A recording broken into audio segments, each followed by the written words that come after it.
Elite spine and pain management centre operation లేకుండా మోకాళ్ళు వెన్నునొప్పికి శాశ్వత పరిష్కారం. సార్ గజ్వేల్లో మీరు డకాయిట్ విషయంలో సొల్యూషన్ తీసుకొచ్చారు, కానీ అక్కడ లీడర్ల ప్రాబల్యాన్ని ఎలా తగ్గించుకున్నారు? లీడర్ ప్రాబ్లం అప్పుడు విజయరామారావు గారు ఎమ్మెల్యే గారు ఉండేవారు. ఎవరండి? విజయరామారావు గారు. ఆయన తర్వాత మంత్రిగా కూడా పనిచేశారు. విజయరామారావు గారు ఉండి నాకు చెప్పారు ఒకసారి మాట్లాడితే, నేను గజ్వేల్కి వచ్చి తీసుకుని కొన్ని రోజుల తర్వాత ఆయన గజ్వేల్కి ఒకసారి వచ్చినప్పుడు జూనియర్ కాలేజ్ డేలో కలుసుకోవడం జరిగింది.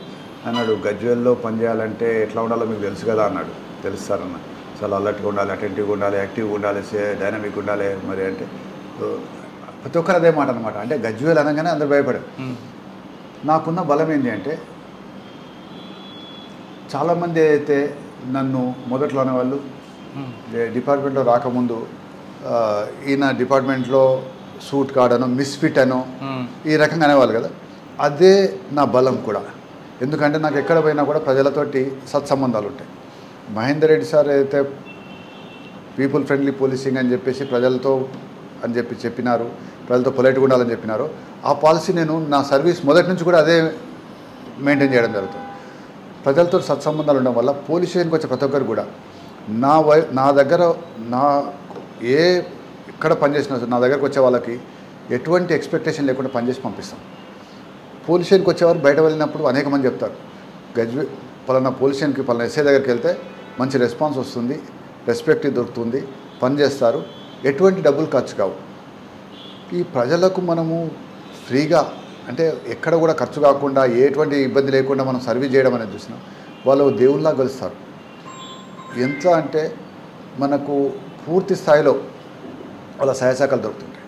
దాంతో ప్రజల సహాయ సహకారాలు, ప్రజల విశ్వాసం, ప్రజల నమ్మకం అనే చూరగొంటున్నాము.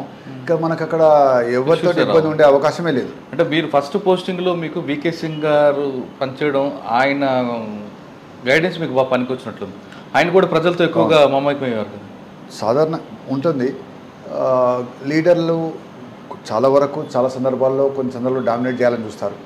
నాకు మొట్టమొదటి నాకు వచ్చిన ఒక అనుభవం ఏంటంటే, అక్కడ కుమ్మటిబండ వెంకటరెడ్డి అని ఒక చోట నాయకుడు ఉంటాడు. ఒకరోజు నేను పోలీస్ స్టేషన్లో కూర్చున్నాను. పోలీస్ స్టేషన్లో కూర్చుంటే 3 పిటిషన్లు ఉన్నవి నా ముందు. మా రైటర్ తీసుకొచ్చి, సార్ 3 పిటిషన్లు వచ్చినాయి సార్, పిటిషనర్స్ ఉన్నారని 3 పిటిషన్లు పెట్టినాడు. ఒకటి అమ్మదీపూర్ అనే ఊరు నుంచి వచ్చినటువంటి పిటిషన్, ఒకటి ప్రజ్ఞాపూర్ నుంచి వచ్చిన పిటిషన్, ఒకటి గజ్వేల్ నుంచి వచ్చిన పిటిషన్. 3 వేరువేరు ప్రాంతాల నుంచి వచ్చిన పిటిషన్లు, వేరువేరు సమస్యలతో వచ్చిన పిటిషన్లు, ఒకటే రకమైనటువంటి పేపరు, ఒకే రకమైన ఇంకు, ఒకే రకమైన రాత, గొలుసు కట్టు రాత ఉంది. అరే ఇది గజ్వేల్ది, ఇది ప్రజ్ఞాపూర్ది, ఇది అమ్మదీపూర్ది, ఒకే రకం రాత ఎట్లా పాసిబుల్ అన్నా. సార్ కోమటిబండ వెంకటరెడ్డి ఉంటాడు సార్, ఆయన ఎవరు, ఈ పొల్యూషన్ టర్నింగ్ మీద ఒక చిన్న షటర్ పెట్టుకున్నాడు సార్, ఆడ కూర్చుంటాడు, ఆయన దగ్గరికి వెళ్ళాలి సార్, ఆయన పిటిషన్ రాసి పంపిస్తాడు. పిటిషన్ రాసి పంపించడము సాయం చేస్తే పర్లేదు, కానీ ఆయన ఆ పని ఎందుకు పెట్టుకున్నాడు అంటే వీళ్ళు ఆయనకి ప్రతి పిటిషన్ కింద డబ్బులు వసూలు చేస్తారు సార్. కోమటిబండ వెంకటరెడ్డి రాస్తేనే తీసుకుంటారు, లేకుంటే తీసుకోరు అని ఒకటి ప్రచారం చేసుకున్నాడు సార్. ఆ విధంగా అయిపోయింది. నో ఈ సమస్య లేదు, ఇప్పటి నుంచి ఎవరు మనం రాసుకుందాం, మనం రాపిద్దాం, లేదు మనం స్టేట్మెంట్ రికార్డ్ చేసుకుందాం. కానీ ఎవడో రాయడం సహాయపడితే పర్లేదు, దాని డబ్బులు తీసుకోవడం ఎంత తీసుకుంటాడన్న 100 రూపాయలు, 200 రూపాయలు, ఆ రోజుల్లో 200 రూపాయలు తీసుకుంటాడు, 100 రూపాయలు తీసుకుంటాడు, కనీసం 50 అయినా తీసుకుంటాడు. ఏమీ లేకపోతే సిగరెట్ అని తెప్పించుకుంటాడు సార్, రాసిస్తాడు. నువ్వు ఇప్పటి దుకాణం బంద్ అని పిలిచాం, నువ్వు మూసేసుకో లేకపోతే బాగుండదని చెప్పిన. లేదు సార్ వాళ్ళే వస్తారు, ఎవ్వరు రావనవసరం లేదు.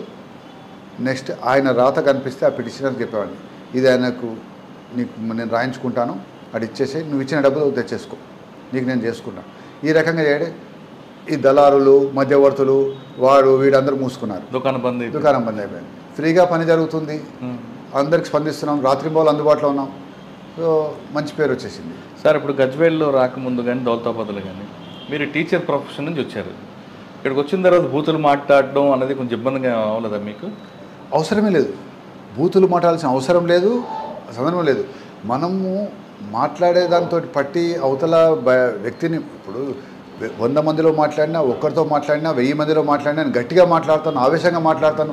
ఒకసారి జనాన్ని కంట్రోల్ చేయాలంటే అరవాల్సి వస్తుంది. కొంతమంది అంటారు, ఎందుకు సార్ అట్లా, నేను కావాలనే మాట్లాడుతున్నాను సార్, ప్లీజ్ సార్ వెళ్ళిపోండి సార్ అంటే వాడు వెళ్ళిపోతావా లేదా, లోపడేయాలా ఈ రకమైన గట్టిగా మాట్లాడుతూనే పోతారు.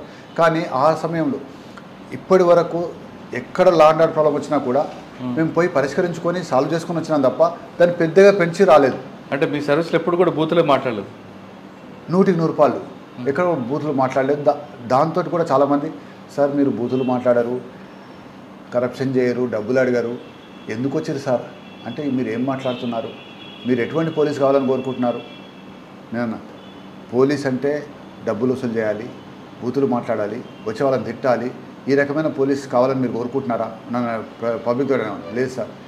మరి మంచి వ్యక్తులు మంచిగా మాట్లాడేవారు ఎక్కువ మంది ఉంటేనే కదా శాఖ మారేది. నాలాంటి వాళ్ళు ఎక్కువ మంది ఉండాలని కోరుకోండి మీరు. అంటే సార్ ఇప్పుడు కొంతమంది దగ్గర మీరు మంచిగా మాట్లాడతారు, ప్రజల పట్ల మంచిగా ఉండొచ్చు, కానీ నేరస్తుల పట్ల మనం మర్యాదగా పొలైట్గా మాట్లాడితే కూడా వింటాడు? నేరస్తునికి మర్యాద ఇవ్వాల్సిన అవసరం లేదు, అట్లనే బూతులు మాట్లాడాల్సిన అవసరం కూడా లేదు. దాన్ని మనం గట్టిగా మాట్లాడడం అవసరం, ప్రశ్నించడం అవసరం. అనేక మంది నేరస్తులు మేము స్వయంగా ఇంట్రాగేట్ చేసుకున్నాం. ఎంతవరకు ఇంట్రాగేట్ చేసుకున్నామంటే సంగారెడ్డిలో కొన్ని సందర్భాల్లో వేరే అధికారులు ఇంట్రాగేట్ చేసినప్పుడు వాళ్ళకి బ్రేక్ కాకపోతే శ్రీధర్ రెడ్డి దగ్గరికి పంపేయండి, ఓపిక కూర్చొని ఇంట్రాగేట్ చేసి పెడతారు అనేటువంటి దాన్ని నా దగ్గర కూడా పంపించినారు. సిసిఎస్లో పనిచేసినప్పుడు మేము ఇంట్రాగేషన్ సరిగా చేయడం వల్లనే క్యాటిల్ థెఫ్ట్ అనుకున్నటువంటి గ్యాంగ్ ఎక్కడికో తీసుకెళ్ళి 100 లారీలను దొంగతనం చేసే గ్యాంగ్ దొరికిపోయింది. సో ఇంట్రాగేషన్ అనేది ఊరికే కొట్టడమో, ఊరికే తిట్టడమో, ఈ బూతులు మాట్లాడడమో కాదు. అదొక పద్ధతి ప్రకారం చేయాల్సి ఉంటుంది. ఇంట్రాగేట్ చేసేటప్పుడు మనం చేయాల్సింది ఏంటంటే వాని బ్యాక్గ్రౌండ్, వాని స్టోరీ, వాడు ఎక్కడికి చేసి వాడిని మొత్తం సేకరించి పెట్టుకోవాల్సి ఉంటుంది. వాడు చెప్తున్న ప్రశ్నలు బట్టి మనం అడగాల్సి ఉంటుంది. అతను కొంచెం కన్ఫ్యూజ్ చేయాల్సి, వాడు ఆలోచించుకునే అవకాశం ఇవ్వకుండా అడగాల్సి ఉంటుంది. చెప్పిన దాన్ని మళ్ళీ మనం క్రాస్ చెక్ చేసుకొని మళ్ళీ అడగాల్సి ఉంటుంది. ఆ విధంగా అతను ఖచ్చితంగా నిజం చెప్పేటువంటి పరిస్థితిని మనం కల్పించాల్సి ఉంటుంది తప్ప ఊరికైనా చెప్పరా కొడుకా అని అరుస్తూ కరుస్తూ కొడుతూ ఉంటే అంత పెద్ద ప్రయోజనం ఉండదు. అచ్చా.